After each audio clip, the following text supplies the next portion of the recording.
इंसान ने एक वेब बनाया है और अब इंसान खुद ही उस वेब में फंस गया है और बहुत बुरी तरीके से फंस गया है। तो जो प्रॉब्लम एक्चुअल में है वो प्रॉब्लम ये स्मार्टफोन नहीं है।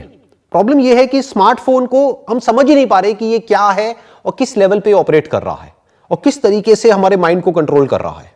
स्मार्टफोन से पहले जो भी फोन्स आए थे, for example this was the phone, इस स्मार्टफोन से पहले जिस तरह के फोन चलते थे, तो यहां तक आप कह सकते हो कि ये एक टूल था, ये एक मशीन थी जिसको हम कंट्रोल कर सकते थे अपनी लाइफ को बेटर बनाने के लिए। इनफैक्ट मोबाइल फोन से पहले और जितनी भी इन्वेंशंस हुई है उनको अगर हम ध्यान से ऑब्जर्व करेंगे तो वो सब किस लिए हुई? वो हुई हमारी लाइफ को बेटर बनाने के लिए। तो आप उनको टूल्स बोल सकते हो, बट अगर इसको कोई नाम देना ही हो तो स्मार्टफोन से बेटर नाम इसके लिए होगा एक manipulative intelligent machine, because it is not just a machine. Machine आप बोल सकते हो फॉर एग्जाम्पल जैसे पहले के जमाने में बैलगाड़ी चलती थी तो अब कार्स चलती हैं, ट्रक्स चलते हैं, तो उसको हम एक मशीन बोल सकते हैं क्योंकि उसको इंसान कंट्रोल करता है। Even television is a tool जिसको हम यूज करते हैं, यानी कि हमारे पास में रिमोट है, हमारे पास में कंट्रोल है, उसको हम जितना चाहे उतना यूज कर सकते हैं। बट ये कोई टूल नहीं रहा, ये अभी कुछ टाइम पहले तक टूल था, जब तक कि ये यहां तक था। अब ये कोई टूल नहीं है, it is a manipulative intelligent machine. और ये जो मैं वर्ड्स यूज कर रहा हूं एक बार एक्सप्लेन कर देता हूं उसके पीछे रीजन क्या है। It is not just a machine, it is an intelligent machine. इसके पीछे एक बहुत ही हाई लेवल की इंटेलिजेंस ऑपरेट कर रही है, जिसको आप सुपर कंप्यूटर्स बोल सकते हो, जिसको आप आर्टिफिशियल इंटेलिजेंस बोल सकते हो, which is much more powerful than your intelligence. और यहां तक भी प्रॉब्लम नहीं थी अगर वो इंटेलिजेंस आपके बेनिफिट के लिए काम कर रही होती। जैसे कि नेचर की अपनी एक इंटेलिजेंस है, वो काम करती है किसके लिए? आपके बेनिफिट के लिए। फॉर एग्जाम्पल अगर आपकी बॉडी में फीवर भी होता है, आपको कोई बीमारी होती है, कोई इंफेक्शन होता है, तो बॉडी में फीवर आ जाता है, तो वो फीवर आपके लिए अच्छा होता है क्योंकि बॉडी अपनी टेम्परेचर को बढ़ा रही है, which is not conducive for the bacteria and the virus to flourish. तो वो नेचर की इंटेलिजेंस आपके बेनिफिट के लिए काम कर रही है, आपकी बॉडी की सर्वाइवल प्रोसेस में हेल्प कर रही है।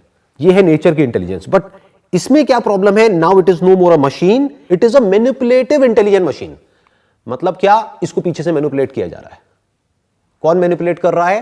वो जो कंपनीज हैं जो उस इंटेलिजेंस के पीछे है, वो इंटेलिजेंस जिसको एल्गोरिथम बोलते हैं टेक्निकल लैंग्वेज में, जो उस एल्गोरिथम को क्रिएट कर रहे हैं या फिर मोल्ड कर रहे हैं या मैनिपुलेट कर रहे हैं, जिससे कि उनको आपकी ज्यादा से ज्यादा अटेंशन मिले और उस अटेंशन के थ्रू वो पैसा कमा सके।